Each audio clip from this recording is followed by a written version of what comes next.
का तेल और पेट्रोलियम उत्पादों का निर्यात बढ़ गया है। रूस का मार्च में निर्यात 71 लाख बैरल प्रतिदिन हो गया। ये उछाल इसलिए आया है क्योंकि अमेरिका ने उसे छूट दी थी। कहा था रूस समंदर में मौजूद अपना तेल किसी को भी बेच सकता है, जिससे रूस को का ज्यादा तेल भारत, चीन समेत कई देशों ने खरीदा है। जंग के चलते कीमतें भी बढ़ी हैं, जिससे रूस की कमाई में बढ़ोतरी हुई है। दूसरी तरफ कई देश कंगाल हुए और नुकसान हुआ। जंग ने रूस को मालामाल कर दिया, लेकिन एशिया को नुकसान हुआ।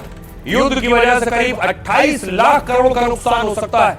एशिया प्रशांत क्षेत्र के देशों को लेकर यह दावा संयुक्त राष्ट्र ने किया है। संयुक्त राष्ट्र विकास कार्यक्रम यानी यूएनडीपी के रिपोर्ट के मुताबिक 9 लाख करोड़ से 28 लाख करोड़ तक का नुकसान हो सकता है एशियाई देशों को। रिपोर्ट के अनुसार यह क्षेत्रीय जीडीपी का 0.3% से 0.8% तक है, क्योंकि एशिया दुनिया का सबसे बड़ा मैन्युफैक्चरिंग हब है।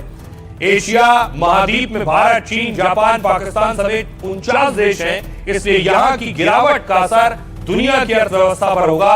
दावा है इससे दुनिया में 3.25 करोड़ लोग गरीब हो सकते हैं, जिनमें करीब 88 लाख लोग एशिया प्रशांत क्षेत्र से हो सकते हैं। सुनिए जरा रूस के विदेश मंत्री क्या कह रहे हैं। रूस और चीन, ईरान और अमेरिका की बातचीत का समर्थन करते हैं। हम चाहते हैं कि बातचीत अपने लक्ष्यों को हासिल करे।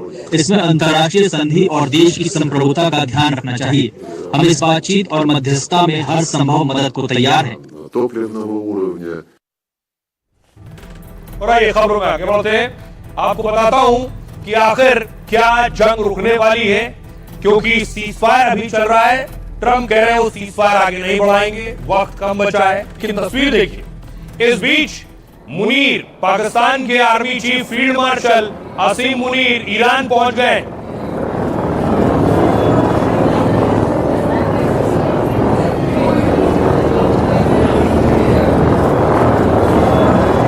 तस्वीर आप देख रहे हैं, असीम मुनीर के पीछे पाकिस्तानी गृह मंत्री भी है।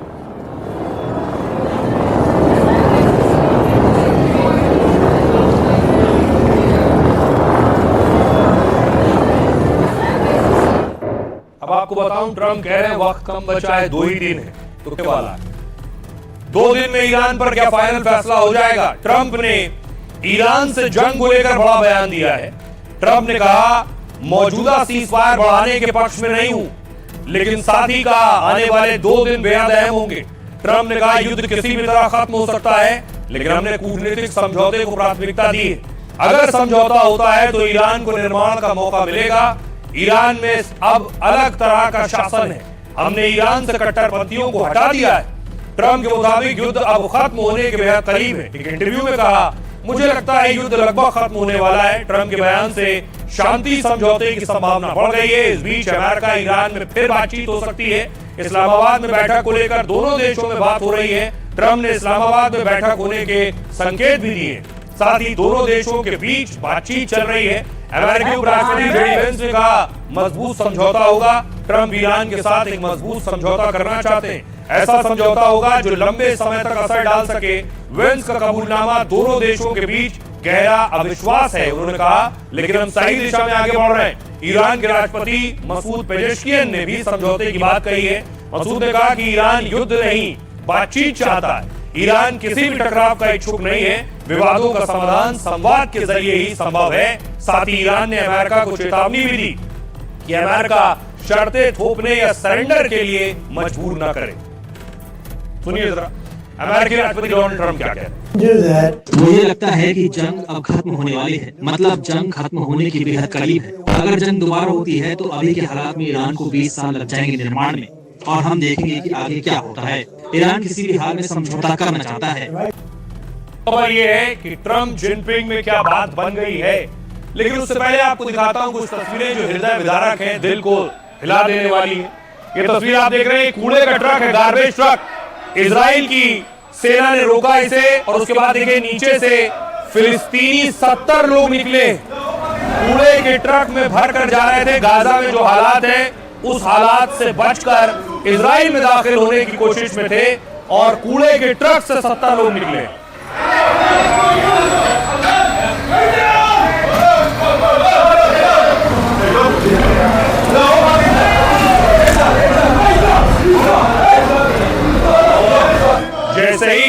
ट्रक को रोककर खोला गया तो एक एक कर लोग गिरने शुरू हुए और सामने 70 फिलिस्तीनी दिखाई दे रहे थे।